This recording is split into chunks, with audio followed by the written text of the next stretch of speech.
Paz e bem a todos, estamos aqui mais uma vez, como sempre. Começamos sempre invocando nosso Senhor Jesus e a sua digníssima Mãe, a Virgem Maria, para que nenhuma injustiça se cometa neste canal. É com muito prazer e alegria que eu venho mostrar para vocês essas duas aquisições sobre os maus pensamentos, esse daqui, e esse daqui é o tratado sobre as réplicas do mesmo autor, tá, gente? Esses dois livros, um cara especialíssimo, um monge grego chamado Evráglio Pôntico. Gente, esse rapaz aqui deu origem à tese dos 7 pecados capitais. Assim, coisa maravilhosa, assim, é o sumo, sabe, do conhecimento, né, que Deus nos fornece para a gente lutar justamente contra esses pecados, né, que vêm querer atrapalhar a nossa vida para com Deus, né? Então, assim, e aqui o trabalho dele se difundiu, né? Ele viveu nos anos de 344, no século 3, até 399, gente, né? E ele, mas primeiro ele foi diácono, né? Aí depois que ele veio para a vida ascética, né? Ou seja, virou um monástico, né? E não qualquer monástico, ele virou um monge do deserto, né? E foi aconselhado, né, por dois grandes monges do deserto na época, que se chamavam Macário Egípcio e Macário Alexandrino. E a sua tese já foi tão difundida, né, mundo afora, ganhou notoriedade, que o Papa da época, Gregório Magno, deu o seu aval, ou seja, pode continuar, que é coisa de Deus, pode continuar. E como vocês aí que estão do outro lado, né, fica pensando, poxa, mas eu não conhecia Evráglio Pôntico e não conheço Evráglio Pôntico, mas eu já ouvi falar, Giovanni, eu achei que era de outros autores, por exemplo, muito famosos, como Dante Alighieri, na verdade, ou o nosso grandioso santo, né, São Tomás de Aquino, que também tem comentários sobre os 7 pecados capitais. Eu também achava isso, né?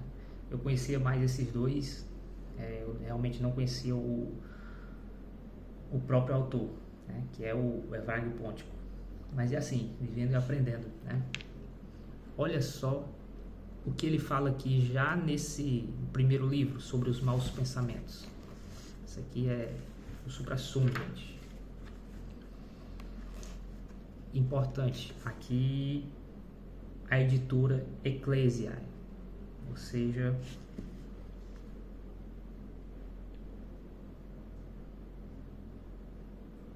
a editora Ecclesia, ok, gente? Ó, vou mostrar aqui pra vocês. Esse símbolozinho aqui.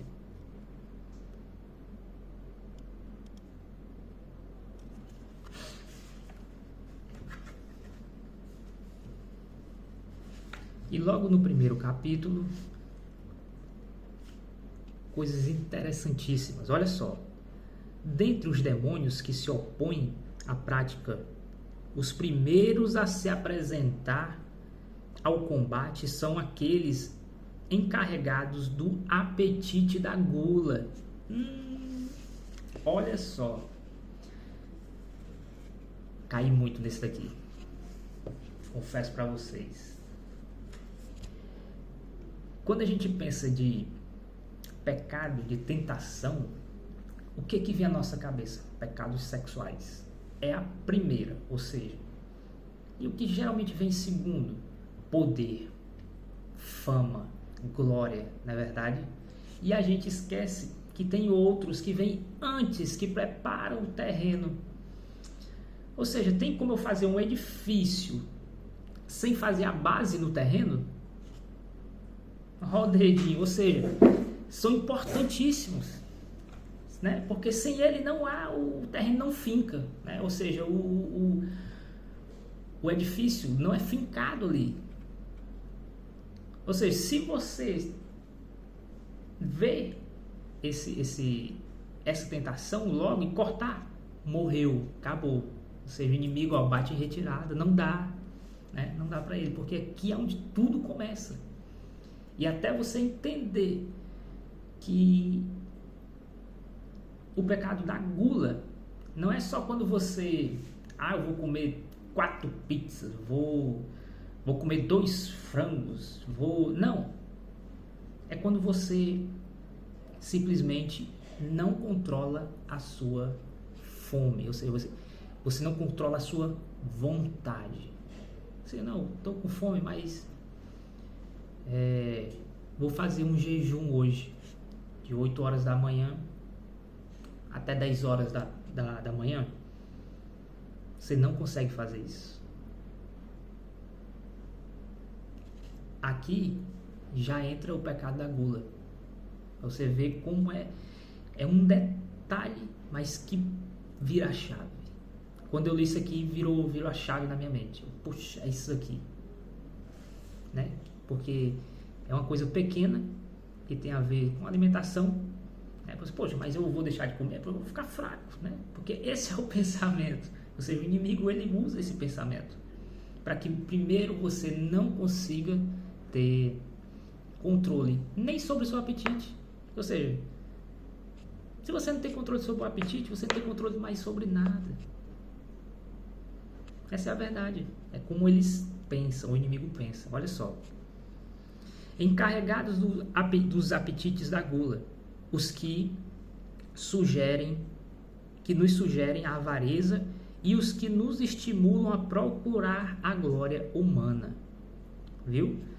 Primeiro, olha só. Primeiro, apetite da gula, e depois vem outros que nos sugerem a avareza, e depois os que nos estimulam a procurar a glória humana. É aquela ordem que eu falei. Todos os outros caminham atrás destes.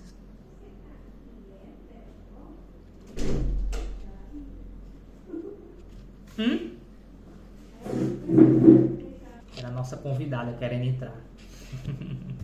Pronto, fica aí, meu filho.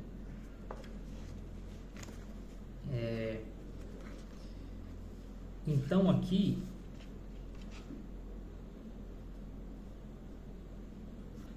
e todos os outros caminham atrás deste, recolhendo aqueles que eles feriram. Com efeito, não é possível cair na mão nos espíritos da fornicação sem antes haver sucumbido à gula. Olha só que coisa importante, hein? A gente vai falar disso aqui depois. Não é possível deter a parte irracível se não combatermos por via dos alimentos, das riquezas e da glória. Não é possível fugir do demônio da tristeza se nos sentirmos privados de tudo isto, né? Ou se não os pudermos adquirir. Tampouco escaparemos do orgulho, o primeiro broto do diabo, se não banirmos a avareza, a raiz de todos os males. Aí ele aqui dá o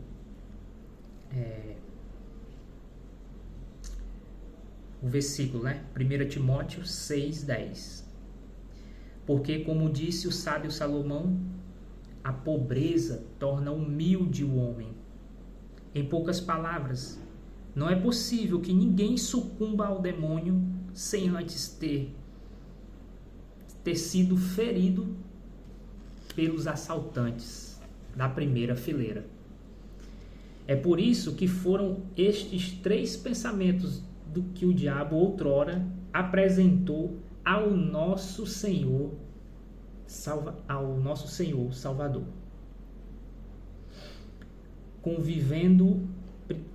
convidando primeiramente a transformar as pedras em pães. Olha só, gente. Prometendo-lhe em seguida o mundo inteiro,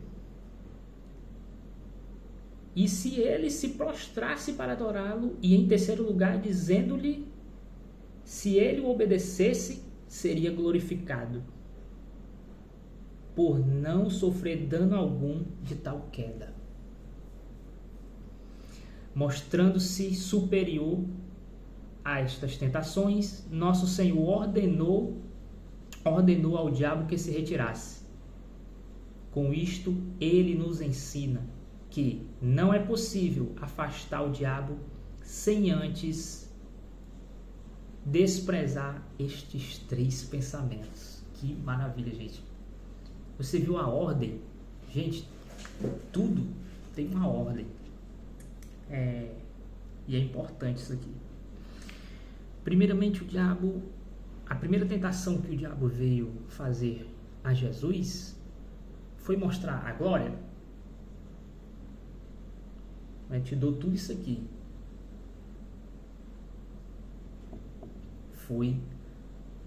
Atacou a fome, gente, a gula, né? Aí eu, poxa, mas isso aqui é o início de tudo. É o início de tudo. E tudo tem um significado. Ele estava 40 dias sem comer, nem beber. Imagina a fome e a sede. O inimigo é astuto, gente. Porque ele sabe que se você fraquejar em um, você vai fraquejar em todos. Se você fraqueja no qual você acha que é mais fraco, digamos assim, poxa, mas eu acho que isso daqui eu dou conta. Eu acho que eu consigo fazer. Aliás, quando você acha que não é fácil, você, poxa, mas eu não consigo fazer um jejum de 8 horas da manhã até 10, 11 horas da manhã. É demais para mim. Se você fraqueja aqui, você não vai conseguir fazer coisas maiores. E o inimigo sabe disso, por isso é que ele quer minar logo no início, né? Diz, então coma mesmo para valer que, né, o dia é rojão, né? E claro, quando eu falo isso, né, pelo menos eu trabalho pegando pesado, então a gente pode fazer um jejumzinho de 2 horas, que nem eu falo, de 8 horas da manhã até as 11, para Jesus, né? Para Deus. Esse jejum é para ti. A gente também sabe que a gente tem que comer aquele, principalmente eu pego um pesado. A gente sabe que é difícil. Por exemplo, agora no dia da sua folga, né? No dia da sua folga, você faz um jejum mais intenso. Não, 7 horas da manhã, quando acordar até às 10, vai. Você acorda 6 ou 7 horas. Vou fazer um jejum até às 10.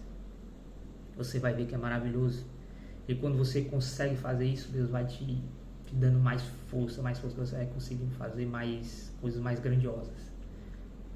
Você vai conseguindo ter controle sobre as outras partes da sua vida. Ou seja, começa aqui no seu apetite, mas isso vai parar na sua alma. Coisas grandiosas, gente. Você vai começar a dizer não vou para essa festa. Não vou beber. Não vou usar essa droga. Não vou fazer isso ou aquilo, outro. Porque você começou pelo básico, que é a gula, ou seja, que foi a primeira tentação que Jesus teve. Transforma essa pedra, né, em pães. que a gente já pensa logo no grande, né? Não, o inimigo foi embaixo, né? Ele vai logo uma coisa simples, ou seja, na fome, na sede.